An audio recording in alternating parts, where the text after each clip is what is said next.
Submit a question to the Angels inbox. The Angels could have a long-term answer in left field with Upton, but he might opt out of his contract and leave a guaranteed $88.5 million over 4 years on the table to become a free agent. If he departs, the Angels could try to target other corner outfield bats on the open market, such as J.D. Martinez or Jay Bruce. Aside from Caleb Cowart, the Angels don't have an obvious in-house option for their void at second base, so they could also pursue free agent infielders like Zach Cozart and Neil Walker, or trade for someone.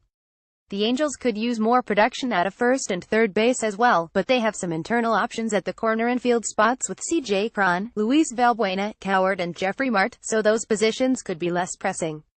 Do you think Justin Upton stays at Big Angel Bill 12? Via Twitter, Upton hasn't publicly said which way he is leaning, but my MLB.com colleague John Palmerosi reported last week that it's increasingly likely he will opt out. Even if he does exercise that provision in his contract, it wouldn't necessarily preclude him from returning to the Angels, who could always try to negotiate different terms with him. I think it'll be a close call. Do you see the Angels going after Eric Hosmer or Mike Moustakas at Chris1212? Via Twitter, I think it will depend on Upton's decision.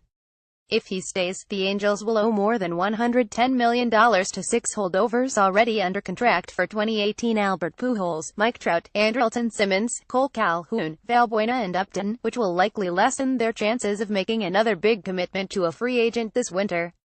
If Upton leaves, the Angels will have more payroll flexibility, with an estimated $50 million to $75 million to spend before hitting the luxury tax threshold.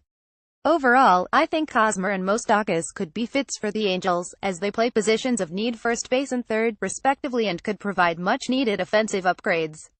Do you get the sense that with some injured arms, like Nick Tropiano and Matt Shoemaker, due back next year, they're not going to spend on starting pitching in free agency at big time? Jim, via Twitter, yes, that was one of the main takeaways from Epler's comments to the media on the first day of the Angels' off-season. Their rotation has been decimated by injuries in 2 consecutive seasons, but the Angels are confident that they'll have more depth next year, when Garrett Richards, Andrew Heaney, Tyler Skaggs, Parker Bridwell, Tropiano and Shoemaker are all projected to be healthy come spring training. It's possible that the Angels will look to supplement their depth through waiver claims, minor league deals or trades, but I don't expect them to pursue high-end free agents like Jock Arrieta or Yu Darvish this winter. Who do you see as the Angels' starting 5 pitchers next year? Bob, Thousand Oaks, Calif. Assuming everyone is healthy, my best guess for the Angels' rotation next season would probably be Richards, Heaney, Skaggs, Shoemaker and Tropiano. Injury or underperformance could also open up spots for Bridwell or J.C. Ramirez, though it's unclear if Ramirez will be available to pitch next season after suffering a partial tear in the ulnar collateral ligament of his right elbow. Prospect Jamie Barria, who shot from Class A Advanced Inland Empire to AAA Salt Lake this season, is a strong bet to reach the majors in 2018 and could also emerge as a rotation option for the Angels. Maria Guardado covers the Angels for MLB.com. This story was not subject to the approval of Major League Baseball or its clubs.